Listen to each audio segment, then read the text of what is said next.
All right, welcome back to Small Towns, Big People. We are here in a Sweet Ride limo to do our next interview. This is interview number 4, technically number 2 with other people. So pretty excited about that. Let's see. I don't think there's anything else to intro. Kyle, you want to intro our guest? Yeah, so we're going to do something a little different than we've done previously. Today we have Jake with us here. And while we've been pretty business focused on our first few interviews, Jake does have a small business that he's running, but he does do a lot of really awesome community stuff with the Special Olympics, with youth sports. So we're going to talk to him about some of the things that he does within the community and some of the value that he brings to the community and how he helps those kids and those people while he's doing that. Can you tell us a little bit about yourself, Jake? Absolutely. First of all, thanks for letting me jump in the limo here today, guys. It's cool in here, and it is a sweet ride. Awesome stuff, and I really appreciate you guys putting me on the podcast today. But ultimately, myself, I've been married actually 11 years tomorrow, or Saturday, actually. It will be our 11th anniversary. We have a 10-year-old daughter, and following her around in sports is kind of what got me into this whole volunteering piece of coaching with her sports, with softball and basketball, and it's actually graduated now and helping coach football with youth football between third grade and sixth grade right now. And then that graduated into I needed to take a step back from basketball and get back to the roots of why we're playing this game. You know, why are we coaching this game? And Special Olympics fell in my lap with Camp Daniel up by Newton Link, and helping coach that was just an eye-opening experience that now I'm going to be getting certifications and stuff like that to coach more. They have bowling leagues, they have football, flag football leagues, you name it. It's kind of endless with the Special Olympics, but it holds a close place in my heart for that. And it's an absolute riot. I mean, the kids pour their hearts out, sometimes even more than, let's call it, talented players. Obviously, these kids have some disabilities and stuff that they have to overcome, but they actually bring more to the table, I think, with enthusiasm and heart. And as being a football player and your kids and stuff like that, playing sports, but you just growing up, your coach has always told you got to have heart, to do this. So that's kind of what brought me into this whole volunteering and getting involved with kids and having fun, getting my youth back. Well, and I know a lot of people out there will say, like, I want to volunteer, but I don't have time. What makes you different? Like, because you got a lot of stuff going on. Yeah. I think that's an excuse and a cop-out. And a lot of people do. Maybe you don't have time. Maybe you need to make time. If you want to volunteer, you want to put yourself out there in your community to make it a better place. And we all want that, but you have to make time for it. My wife does the same thing. She is one that is involved with theater, which also got me involved with theater, with children's theater. I think that's second grade through middle school through 8th grade. We've actually opened it up this year because we have some talented kids that aren't sport. Some of them are sports athletes, but some of them like the arts and stuff like that, band. And we're getting the choir involved with our middle school and elementary choir. We're getting our elementary band involved with our production this year of the Jungle Book. So my wife reins that in. She was involved with the PTO and working through the school and stuff like that. So both of us find that time. I think it's a matter of finding that time, putting your priorities.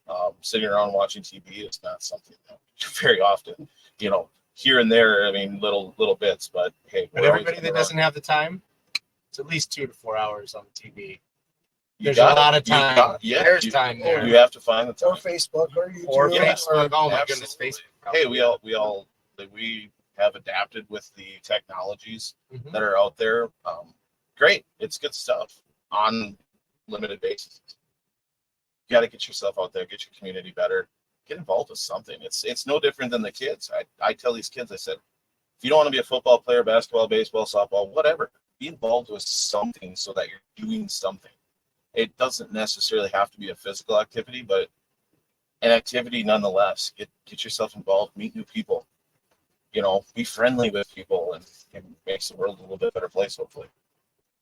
Yeah, and so one of the things that you do on your side is it's all sports. Well, mostly sports, which is cool. So you do broadcasting. Mm-hmm. You are a DJ for private parties, and Yeah, that's your own gig, right? Yeah, weddings and not just weddings. I'll lend my voice out as far as being an MC and stuff like that. Different. See you at the parade. Yeah, the parade. The parade, for example. I mean, we just have a blast. We get up on a parade float on the back of a trailer. I set up some equipment and some speakers, play some patriotic tunes, run through Crivets. And if anybody hasn't been to the Crivet 4th of July parade, it's intense. I mean, there's thousands of people on the streets. People are throwing candy and everything, but it's that music that brings people are standing up, people are saluting me.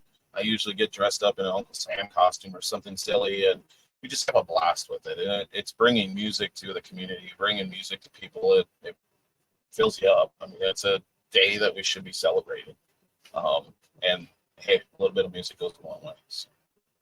Yeah, and what got you into doing that side of stuff? I know you said your daughter got you into the youth stuff, and you've kind of run with it. And I know when we talked privately, you said she even helped you coach a little bit of basketball. Yeah. But the music stuff and that side of it, that's more just for Jake. What got you into that? Getting into the music part goes all the way back to probably around 5th grade, which actually my daughter is in 5th grade right now and just starting band. I had a couple of unbelievable band teachers. I played saxophones, played drums, and just being around music and seeing what music brings to people. I mean, you can have wedding and a funeral, you know, you can have music at a funeral and it'll cheer people up. You can have obviously at a wedding, at bars, and see how people react to music, especially live music. Yeah, I played music recorded. It's great.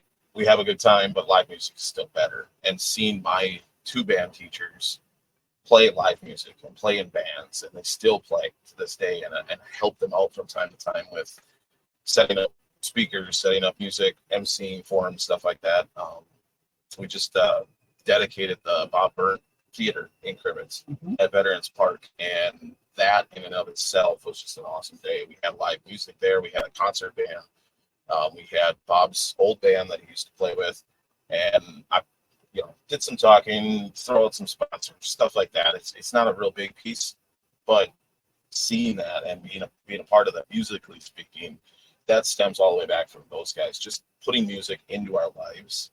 We went on band trips to Boston, New Orleans, both my sophomore and my senior year of high school, and seeing other bands. And yeah, they're jazz bands, they're concert bands. It's not something that everybody listens to every single day, but it just brings music into your life, and they're taking it. Now, how can I keep this going? Can I get a band going? Yeah, maybe, but that's a tough thing to do. It's tough to get 3, 4, 5 guys. I have some friends that have an 8 to 10 piece band. It's hard to keep everybody together all the time. So how can I do it? Well, I like let's party. Let's put up some music, and let's put up some speakers, and let's have a party. A few lights, no big deal. Let's have some bar gigs and do some weddings, and yeah, make a little bit of money on the side. But it's not necessarily about that. It's about having fun.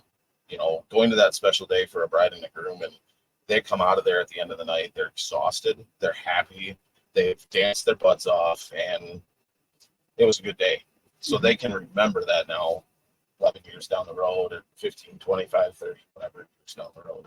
That's the part of it. And also getting into the announcing and stuff like that, being the love of sports that I have and love of watching these kids grow up. I mean, there's some kids that I announce on the radio right now that I played ball with their dads, or I went to school with their moms and their dads. And it's like, Feel old, don't you? Yeah, you start to get a little aged, but it's a lot of fun to see these kids and how they grow up, and some of them are better than their moms and dads when they play ball, and it's fun to see the heart that they put into it, and seeing that as they grow up completely. So that's been 11 years now that I've been with Bay Cities Radio here in Marinette, and announcing and doing play-by-play, doing color, doing whatever it takes. From time to time, there'll be a commercial or something like that we need to record or whatever. And hey, I'm all about it. It's just fun to do stuff, help people out. So. Maybe we should have had him do this recording.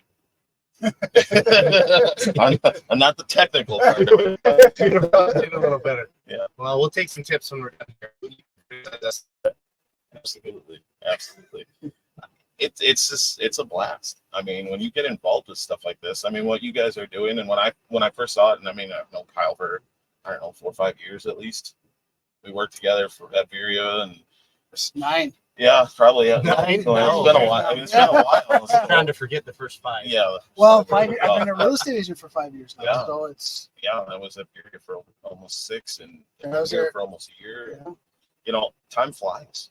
You know, but getting to know a guy like you, and you know, we've had stories. My brother's in the military, you're in the military, so we can kind of relate and tell stories about stuff like that. Run into each other at softball tournaments. And Right. You know, we're chasing our kids around constantly, which is a blast, but it also takes away a lot of weekends where you might not have time for sitting on the beach playing on your phone. But hey, so be it. You make that time still. You know, you go on a longer vacation so you can get that stuff in, get your fill of it, and then hey, we'll get back to the grind and we get back out there because it's one season to the next with coaching. You know, I look at it as right now we're under football season. Very shortly, basketball season is going to be here, and help out as much as I can with my daughter and her team, along with Special Olympics is going to start up for winter sports and bowling and basketball, and that goes into the spring sports when we get into track and field, get into softball again. So it's not ending; it never ends. You know, the older my daughter's getting, the more she wants to get on these travel teams and stuff. We've talked about the travel teams. Right now, at 10 years old, it's tough. I want her to get the experience of working hard at her craft. If she's going to be a good softball player, she's going to put a lot of time into it. you don't get good in the game, you get good in practice. Exactly. So that I'm a little torn on chasing trophies. That's not what it's about. It's about learning the game and learning how to be a better player, learning how to be a better teammate. And that's what I really stress with my coaching is it's not about winning and losing. You're not old enough to win and lose yet. You get into the high school level, the varsity level especially, yes, winning is important. You got conferences, you know, championships, you got state titles, etc. But how many teams really make it down to state? 4, Mm-hmm. you know, per division. There's 7 divisions in football and an 8-man division, so I mean, there's not that many teams. So my son does not believe that there's 7 divisions in football, in high school football, and he laughs at me when I tell him we were Division 7, and they made a Division 7 just for us. Yeah. When Kyle and I were going to playing football together. The way it's going right now with the amount of kids going out for football, I think it's going to reverse itself, and they're going to drop a division and open up 2 divisions in the 8-man. It's nothing that's been said. It's just my opinion. Well, our high school it's is going that that way. now. Well, Wausau West is a 1,200 kid school. Yeah. And we don't have the numbers that a 1,200 kid school should have. Nope. Even around our area. And I for the most part on the radio, we cover Crivets, Coleman, Patch to Go, O'Connell. Our other stations are Marinette, Menominee. So they're dedicated to those 2 teams on different radio stations. But we're the floater. You know, we're kind of picking and looking at schedules and saying, well, Crivets and Coleman is a game we got to cover. Huge rivalry. They're both good teams this year. You know, we'll pick up a Wasaki once in a while for basketball, especially. They run 8-man. So it's something we're looking into getting into 8-man football as well. It's a little bit more fast paced. I think it's kind of a combination of that 11-man full field football and like a arena football. So the scoring is higher. There's more excitement. It makes for better radio too. So, but then getting involved with some girls sports too. And I'm trying to push and get that we have some really talented girls teams around here. And I'm not just saying that because my daughter's coming up into the ranks. I've watched some really good girls basketball teams around the area that this play team well. was a state this year for Yeah, the first time. exactly. So. And baseball, softball too. That's a little tougher in the spring. Those games are usually starting around 4:30 in the afternoon rather than 7 o'clock at night. So the radio part of it and being the business that radio is, that makes it a little bit more difficult for baseball, but it's still possible. They do have double headers on weekends. They have the legions and stuff like that are playing around here too. So I think there's a lot of opportunity to grow that broadcast and get these kids out there a little bit. So you're doing a lot of radio, and with the internet and with podcasting and with all of the on-demand, you can do everything on an app. Like, is your radio station moving things like that, or are you guys just still broadcasting like I would say in the last 5 years, for sure, it's been, we have a phone that we set up, we plug it into a mixer, and that runs off the app. So it's all internet based. The downside to that is when you get into a gymnasium that's covered in metal, and a lot of the gymnasiums are, your reception gets a little bit sketchy from time to time, or it'll drop off and all of a sudden there's dead air. There's somebody back at the radio station listening for that. And when it does happen, they usually flip over to a song quick. They text or call us because our phones are sitting right there silent, but I watch that. Try not to, want to get back to the game as quickly as possible. But then, so when you're broadcasting, you're also live online. So live on air, we can between the broadcast on the radio station itself, you can set your dial, or you can go onto the website and you can live stream it. So it's fun. A couple of our other broadcasters and stuff have, especially Menominee. Menominee has a big following with their football team. Obviously, there's a lot of tradition there, and we've had people that have texted back that they're listening in Germany, or they're listening in the southern part of the United States, and all over the country. That's pretty cool when you get stuff like that. And Josh in particular has been with Bay Cities for a lot of years and doing Menominee games, and he's well known and he's very good at it. And it's fun to listen to Josh. I learned a lot from him just listening to his broadcasts. And now I get the chance to work with him here and at Marinette Marine. So we get to talk a little bit more and just build that relationship and learn from each other as far as with radio broadcasts, how we do stats and stuff, because we do all that ourselves. I was fortunate. I went down with Coleman for their football team to the state title game. That was awesome. I'm up in the booth at Camp Randall, and I mean, I'm 7 stories up. I can't see the players down there. They're just little guys. They're not college kids. They're D1 college kids. So it's like, okay, binoculars out. I had a tablet set up. Stats were right there. I mean, I didn't have to do anything with my stat books and keeping track of this or that. The other thing, it was just like gravy. So yes, I want to go to a state title every single year to make it easier, but the traveling and stuff like that gets to be a little bit much in the playoffs. But hey, we got a station vehicle. We bounce that around all over the state if we have to. So it's a lot of fun. It really is. Watch these kids grow up and see some good football too. So with your passion for the youth sports, the music, the radio, I'm going to bounce back a little bit to the business side of your DJing. What has stopped you from making that your gig? Quitting the 9 to 5, doing DJing, MCing, party events, bounce out, all that stuff is out there now, and there's not a lot of it in our market up here. There's a few, but the thing that's kind of stopped me with it, it's never been about the money. I've always used that as play money. If I want hunt and fishing stuff, or I try not to put that towards bills. That's where the 9 to 5 comes in. But take the 9 to 5 away and go just the DJing. There's a lot of nights, weekends. Obviously, takes away from the family time that we do schedule in. Takes away from the vacations and stuff like that we were want to take, or just family events. And between my wife's side of the family, my side of the family, we try to get together on a regular basis, whether it be camping or just party at the house, type of stuff that Jake's not always here because Jake's got DJ. Jake's got to do this. Jake's constantly gone. I don't want to set that as a precedent for my daughter, especially that, dad's always working. And I do get that, especially during basketball season with the radio. It's 2 or 3 nights a week. Plus, working here or wherever I am working my 9 to 5, it's dad's finally home at 9 o'clock, 9:30 at night. Gets to be a lot, and I don't want to necessarily just be work all the time. I like the volunteering part because it gets done fairly early. I'm involved with my daughter and her she's playing. I'm volunteering to help her so I can be there with her all the time. So that part helps to get that family time and that close bond. But I don't know. I just never really took the DJing to that level of, hey, this is all I'm going to do.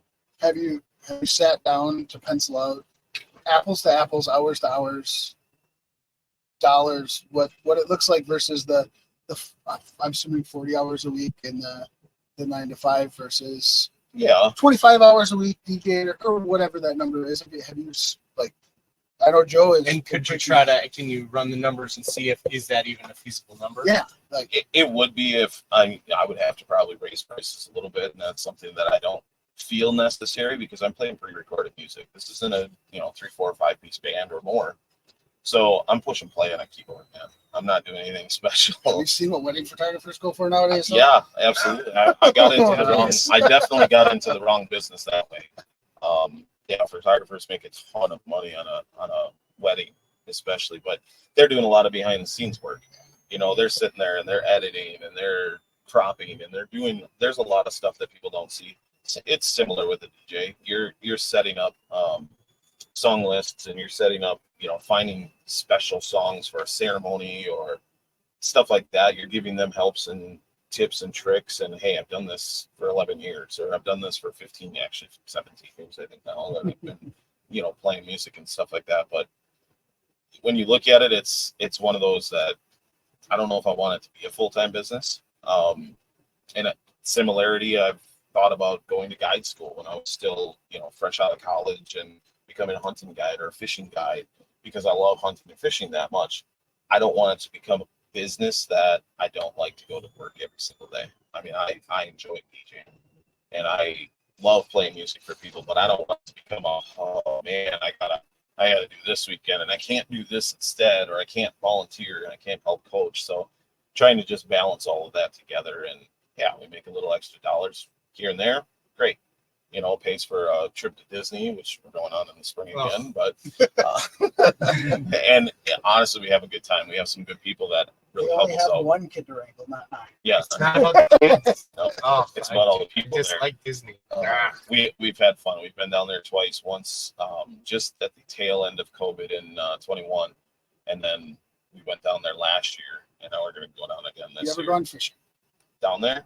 They do Not like yet. $200 an hour, or $200 for 4 hours for guided fishing. I'm contemplating it because On the Disney resort. Yeah, they're private lakes. oh yeah, 18-20 inch bass every cast. Oh, It's yeah. amazing. yeah, I'm really thinking about that honestly, because every time I go down there, and when we set up a vacation, like my wife and I went to Mexico this last year, as a anniversary type trip, because we never went on a honeymoon. So we get down to Cabo and it was great. We had a blast. I thought about, because usually every trip I go down to golf somewhere. I say, hey, I just want one day. I'm gonna go golf, 4 or 5 hours in the morning. I'm gonna hit 18, and I'm gonna, jump in with 3 other guys and meet some new people, and we have a blast. Then I'll come back and we can do some massages. We can do, spa, or you can go to spa. I'll go golf. We'll meet up. We'll have dinner that night. Just have a, just her and I kind of a thing. It works out great. We got that understanding, like, hey, I'm going to do one thing that I really want to do. You do one thing that you really want to do, and the rest of the time we spend together. And so far, so good. It works out nice. We get down to Disney, and I get to hit 18. But I don't know. This year, I might contemplate getting a bass fishing charter and go find me a 10-pounder down there. So one thing I wanted to hit on, back to the youth sports that I know we've talked about, is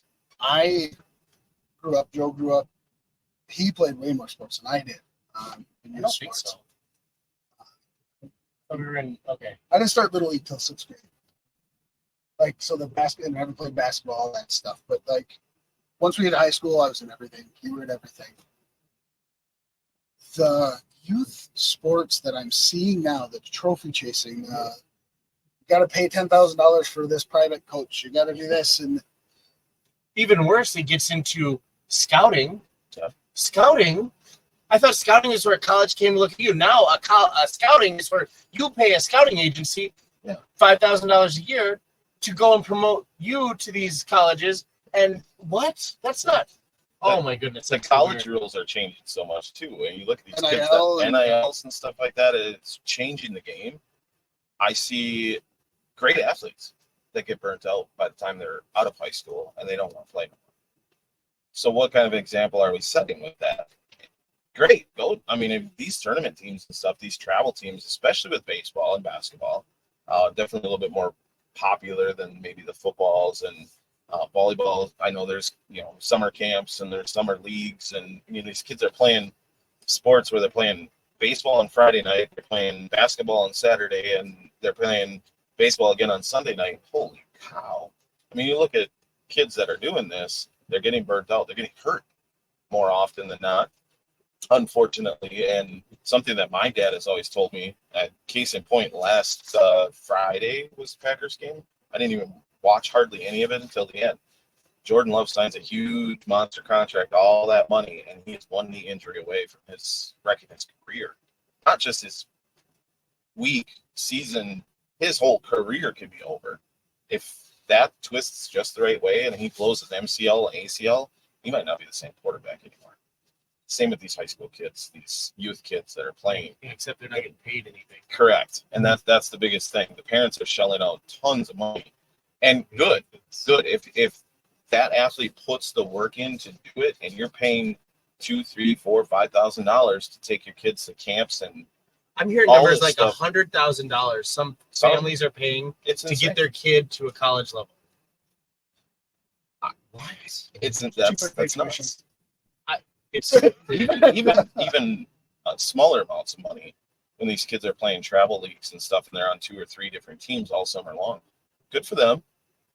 You don't learn as much as you will just practicing. Yeah. Going to the different clubs and stuff that they have, Velocity down Green Bay, for example, it just comes to mind, or the ISAs and stuff, and just training, just working on your craft so that when you do get to a game situation, you're better mentally, physically, and your abilities are a little bit sharper. Just going to the yard and throwing a ball. Exactly what happened to Sandlots. When we used to play in the summertime, yeah, it was never for anything You other screw than it up until you figure it out, and then you go on to the next thing. there's a place for it.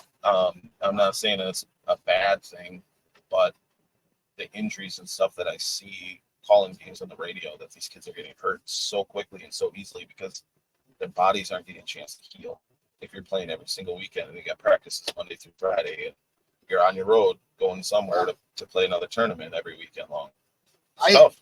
And I think that is, from personally why I got involved with coaching some youth sports was I was tired of seeing that. Like wearing these kids out, beating them up, yelling at them for dumb things. Like coach them, teach them. Go back to the state and having only 4 teams down there for a state title. Okay, how many teams are in the state? How many players are on each team? Your average football team is probably going to have 30 to 40 players, give or take, especially up here. You get to the bigger cities and stuff like Wausau West, you might have 50. You get into some of the Division I type schools, they might have 60, 70 kids on a team. 1% of that is going to go to play at the next level. That's it. 1%. At Division III ABC College in the middle of Iowa. Exactly. Yeah. My cousin played for Franklin Sabres down near Milwaukee in a suburb, and he was an unbelievable athlete. He was 6'2" and 270 pounds when he was in high school. He's playing Division II football for Bemidji State. Well, he had offers to walk on multiple different schools, but he won his education, won a full scholarship, and played at a lesser division, and now he's a senior this year playing his last year of college football. Is he going to get drafted? Doubtful.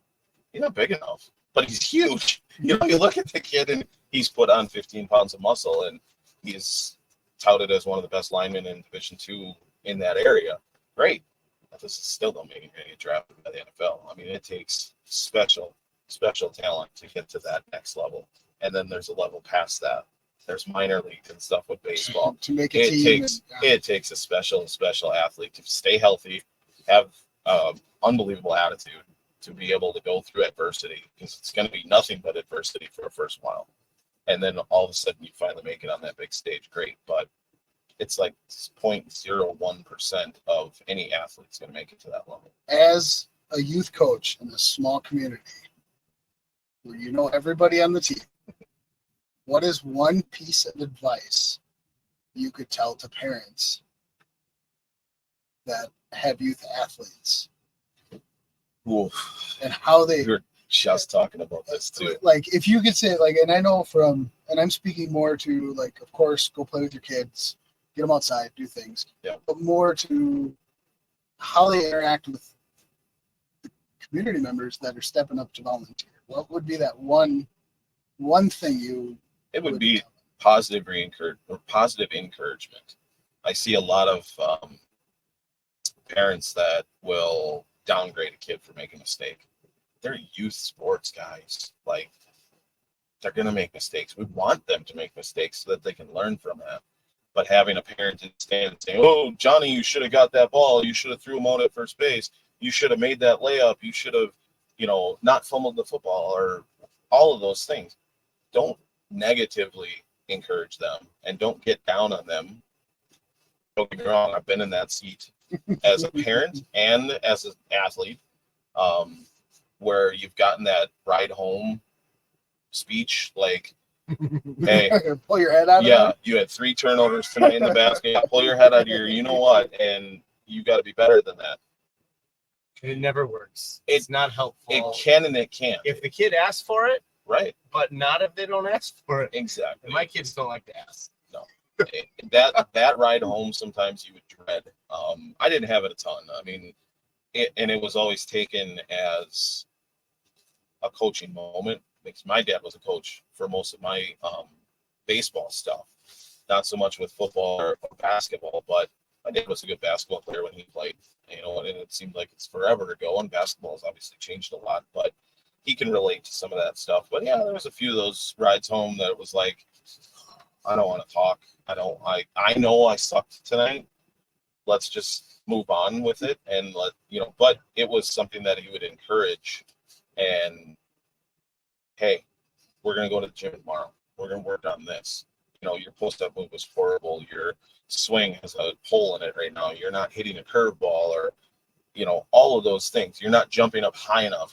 You're releasing too low, or whatever. I mean, it was more encouragement than I'm going to just belittle you all the way home until we get home. And then you're not going to have supper because I'm mad at you because you played bad.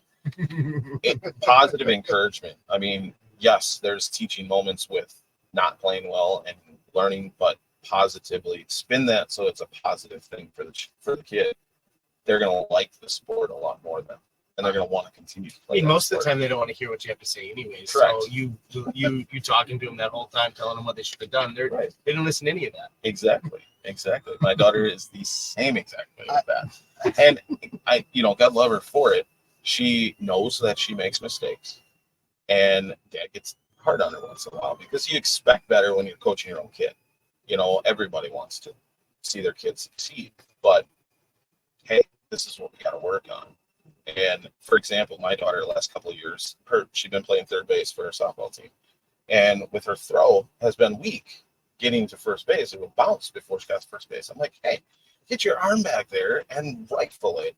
You can do it. I know you can. And sure enough, it just took that extra practice, encouraging her to practice, getting some of these things instead of going to the camps and the clinics and the fancy stuff. We got a couple of nets at the house. We got a hit-away system at the house, and I set it up in the garage, and she can practice anytime she wants.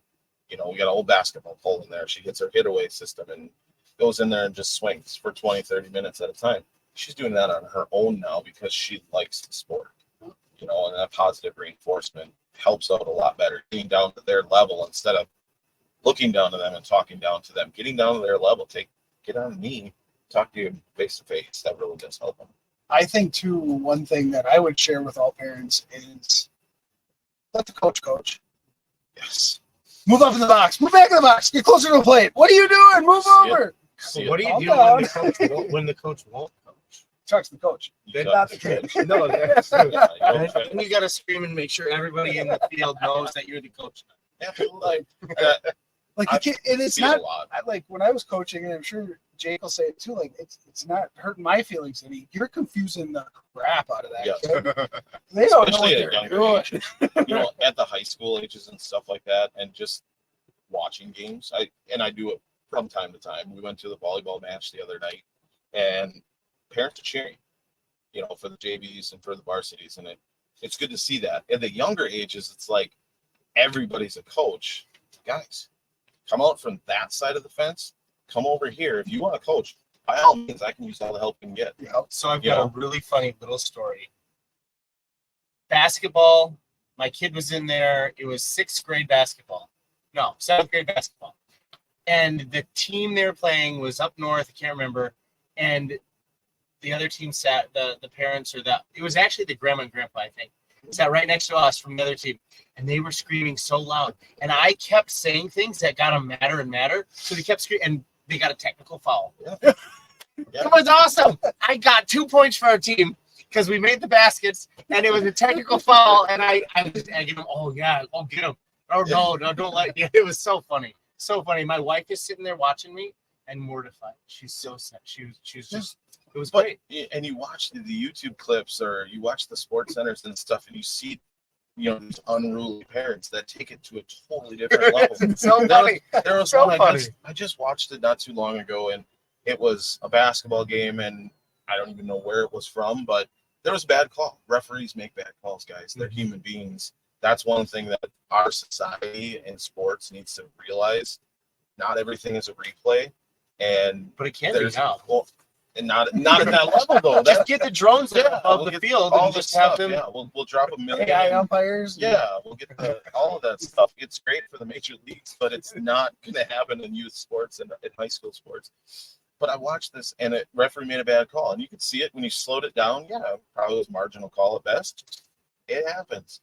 The parents got so unruly. The one mother, aunt, uncle, or whatever, that came down and actually she purse slapped the referee across the face. And I'm like, what are you doing? That makes great. It makes great YouTube videos and gets a lot of clicks when you see that stuff. But at the same time, it's like, what are we doing? We're not setting an example as adults, as parents, as cheerleaders, so to speak, in the stands, trying to cheer our kids on by getting that mad at a referee or an umpire or something like that. That we're gonna start physical. This gets back into the whole bring back the bullies thing that I've been talking about. When a parent starts doing that or freaking out like that, someone in the stands said, "Shut up and sit down." Right. They should have. No, they were all too polite. And they just said, "Oh, go ahead, hit the ref." That's okay. Well, and my broadcast partner Mike is a referee from Michigan and from Wisconsin, and he's been doing that for 35 years. Our referees in this area especially are becoming so thin that they're changing schedules around for varsity football games on Thursday nights and Friday nights so they can have enough referees. The reason we don't have younger referees is they don't want to take that kind of abuse. They can't. They can't. Haven't. Their mommies didn't let them take the abuse, and so they can't handle someone disagreeing with them. Exactly. You look at that, it's ruining our youth sports with the way that the parents and stuff are acting. So when you say just let the coaches coach, be a parent, be enthusiastic for your child, good, bad, or otherwise, and let the referees do what they're paid to do. Play catch with them, shoot hoops with them, And then be or a volunteer. Parent. Yes, or volunteer. Jump in and volunteer. We can always use more help. So unfortunately, my computer may die on us. So I wanted to hit on the Special Olympics a little bit more. Just talk through more of what you do. If someone wanted to help, how would they help with that stuff? What does it involve? Like, is it? I know people have a stigma with the Special Olympics, thinking they're going to have to do a whole bunch of things because the kids have special needs, and I don't think that's the case. But talk through how someone could help out and why you started or how you went through. There's a lot of different levels with it. Like I mentioned, I work through Camp Daniel, which is a special needs camp out on Newton Lake, just in Marinette County here. But there's bigger levels. There's Special Olympics of Wisconsin that you can get involved with teams in your area. All over the place. I mean, every state pretty much has one, which is great that they do this all over the state. There's summer games, spring games, fall, winter, all the different sports that we can get special needs kids into. And with that, getting involved with it, it's just a matter of a few phone calls, emails, finding something. You can start with the Special Olympics of Wisconsin and filter it down to your local area from there. Knowing some of the folks from Camp Daniel and having special needs kids when I grew up. I mean, honestly, one of my friends that I graduated with, her brother has special needs. One of our other coaches for the basketball season, his daughter has special needs. I would do DJing for, it was with the Knights of Columbus and the special needs kids from our area. We'd have a little dinner dance.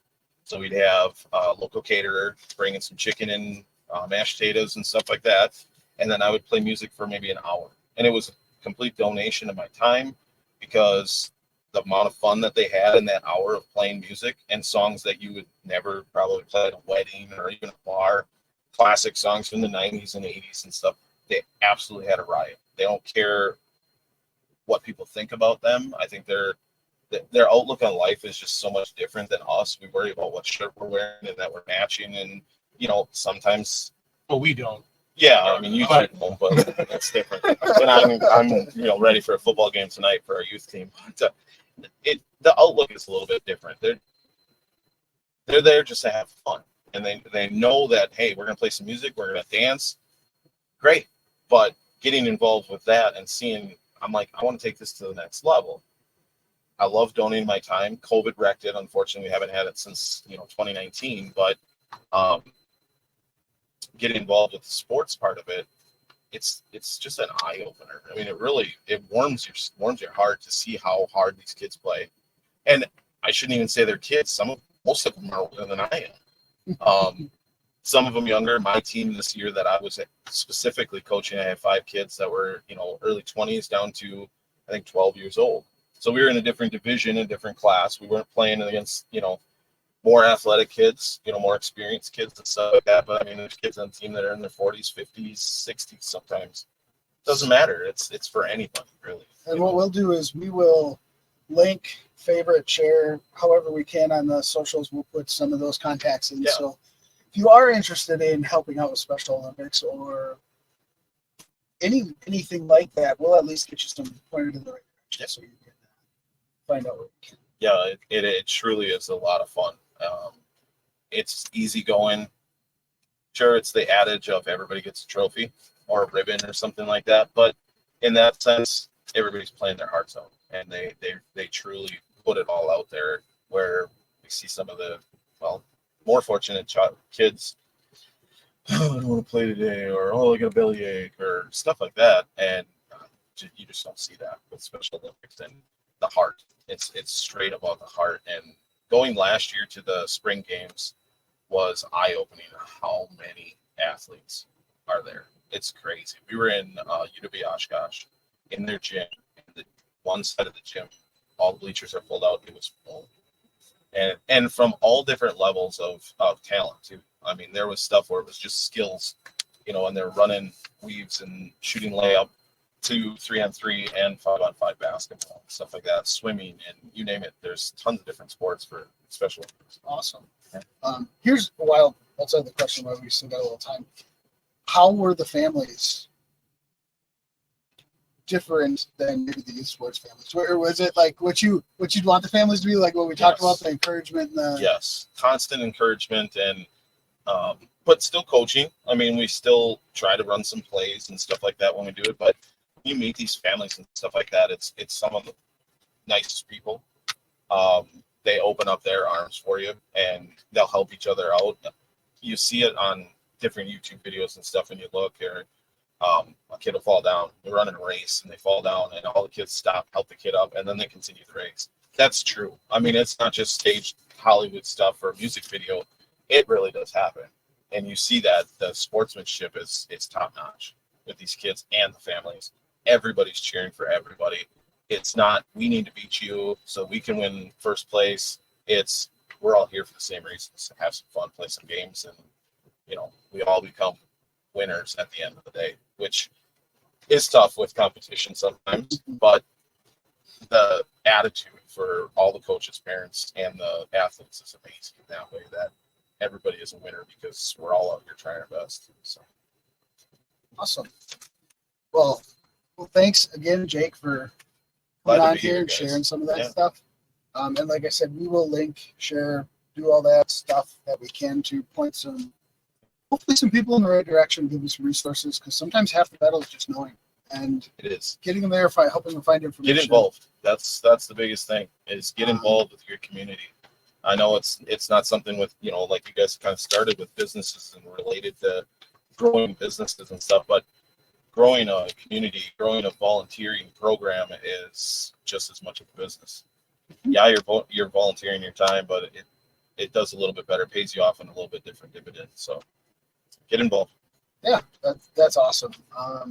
So as always, like, follow, share this with people that you think might be interested in helping out with different community programs. If you have any questions, drop a comment. We'll get you the information you need or to the right people. And thanks again for watching.